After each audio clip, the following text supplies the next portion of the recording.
হ্যাঁ হ্যাঁ করে লাইছে দেখছ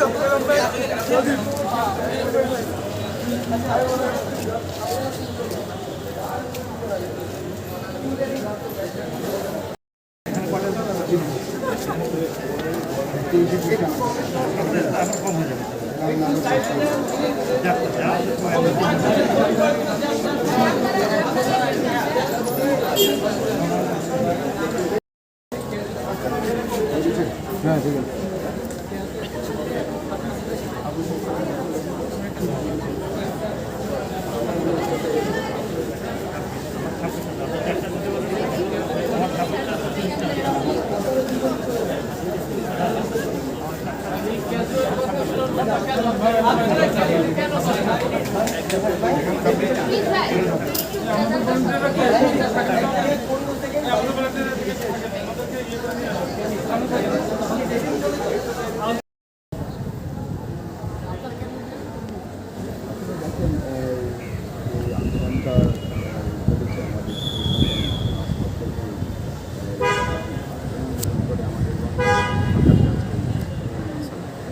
দিগন্ত সূচনা করে।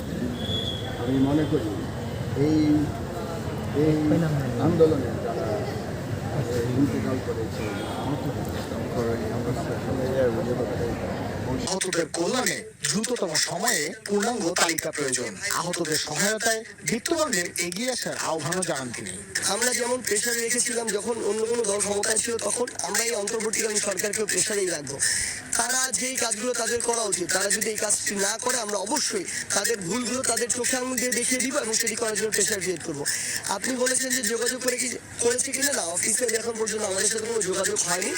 আমরা আসলে তাদের দেখতে চাই যে তারা কত দ্রুত এই কাজগুলো করতে পারছে। তো আমরা আসলে তাদের অপেক্ষা আছি, রেসপন্সটির অপেক্ষা। নাহলে আলটিমেটলি আমাদের জায়গা থেকে এটুকু বলি যে তাদের প্রতি যে একটি আস্থার জায়গা মানুষের শুরু হয়েছে বা তৈরি হয়েছে, এই আস্থার জায়গাটা কিন্তু থাকবে না। এদের সাথে আমরা মনে করি দাঁড়ানোটা আমাদের নৈতিক দায়িত্ব। আমি মনে করি বাংলাদেশের যারা বিত্তবানরা আছেন তারা যেন আগে আসেন, কারণ এভরি মুমেন্টে আমরা দেখেছি, আমরা যখন ঢুকি তখন বলি যে শুনেছি 136, এরপরে আমরা কাউন্টি 140, এভরি মুমেন্ট এখন বাড়তেছে। কোনো ব্যক্তি ও প্রতিষ্ঠান